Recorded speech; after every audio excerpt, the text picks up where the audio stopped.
নমস্কার বন্ধুরা, সুবর্ণা দাস অফিসিয়াল চ্যানেলে সবাইকে স্বাগতম। আজকে আবার চলে এসেছি নতুন একটা রেসিপি নিয়ে। আজকের রেসিপিটা হলো ছোলা বোনার রেসিপি।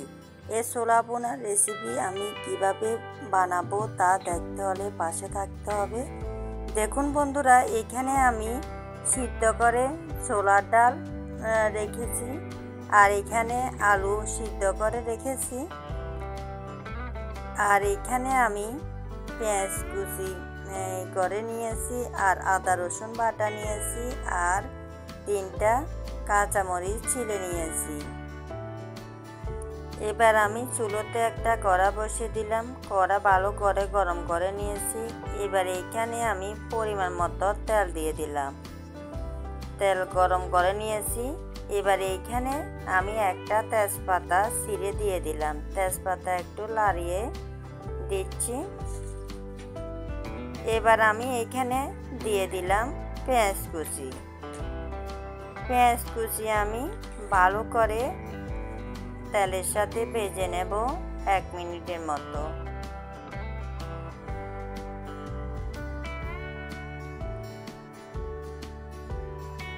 এবার আমি এই পেঁয়াজের মধ্যে দিয়ে দিলাম স্বাদ মতো লবণ, আধা চামচ পরিমাণে হলুদের গুঁড়ো।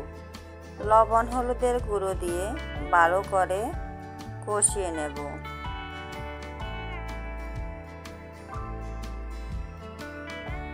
এবার এইখানে দিয়ে দিচ্ছি আমি 3টে কাঁচামরিচ ছিলে রাখা। কাঁচামরিচও একটু ভেজে নিচ্ছি।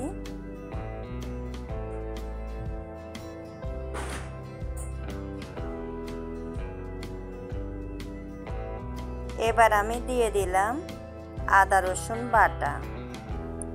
আদা রসুন বাটা ভালো করে কষিয়ে নিতে হবে। যতক্ষণ না আদা রসুনের কাঁচা একটা গন্ধ আছে তা চলে যায়, ততক্ষণ পর্যন্ত আমি আদা রসুন বাটা কষিয়ে নেব।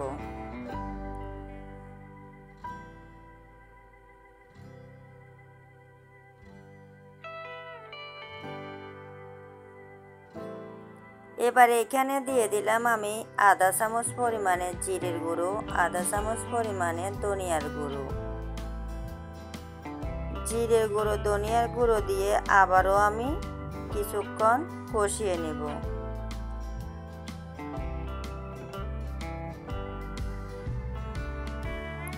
এবার আমি দিয়ে দিলাম আধা চামচ পরিমাণে মরিচের গুঁড়ো।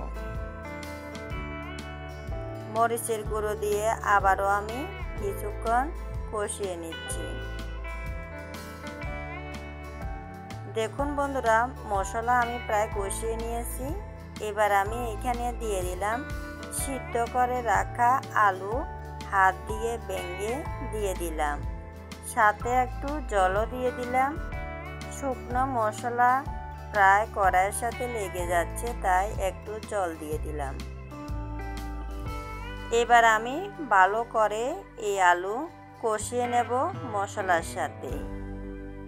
মশলার সাথে আলু আপনারা যত ভালোভাবে কষাবেন, তাহলে ছোলার ডালের বোনাটাও খুবই টেস্টি হবে।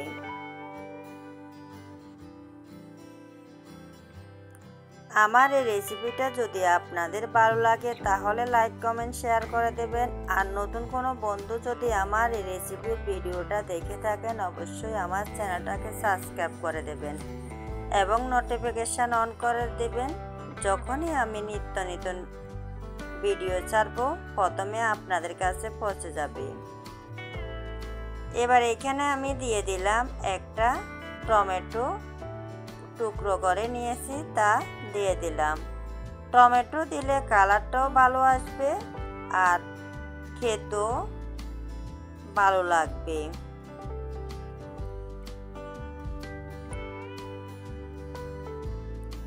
এবার দিয়ে দিলাম আমি সিদ্ধ করে রাখা ছোলার ডাল। এই মশলার সাথে ভালো করে আমি এই ছোলার ডাল মিশিয়ে নিচ্ছি। এভাবে আমি 2 মিনিটের মতো কষিয়ে নেব। এতক্ষণ যারা এখনও লাইক দিতে ভুলে গেছেন, অবশ্যই একটা লাইক দিয়ে দেবেন। আর ভিডিও কেউ স্কিপ করে দেখবেন না, অবশ্যই ফুল ওয়াচ করবেন।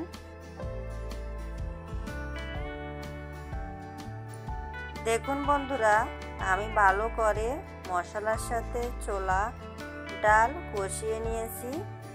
এবার আমি এখানে দিয়ে দিলাম 1 কাপ পরিমাণে জল দিয়ে আবারও আমি ভালো করে লাড়িয়ে মিক্স করে নিচ্ছি।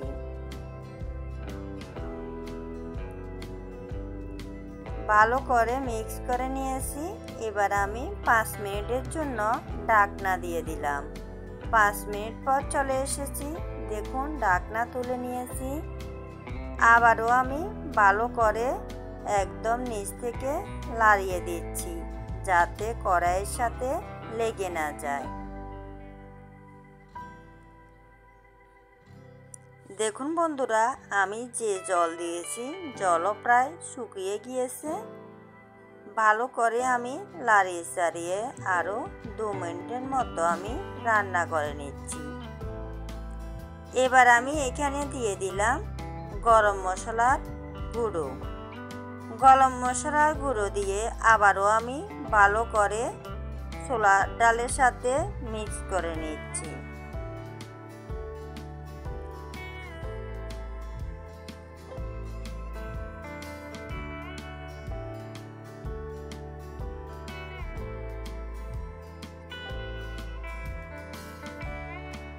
এবার আমি দিয়ে দিলাম কুচিয়ে রাখা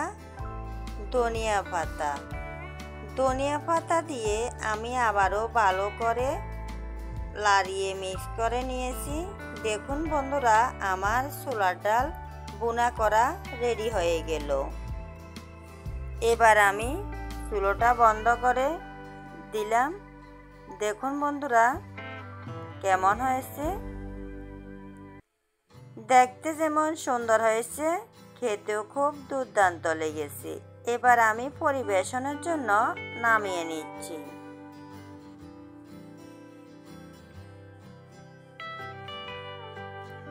আমার এই রেসিপিটা যদি আপনাদের ভালো লাগে তাহলে বাসায় অবশ্যই ট্রাই করবেন এভাবে। এবার আমি পরিবেশনের জন্য সুন্দর করে সাজিয়ে নেব। দেখুন, আজ এ পর্যন্তই বন্ধুরা। সবাই ভালো থাকবেন, সুস্থ থাকবেন।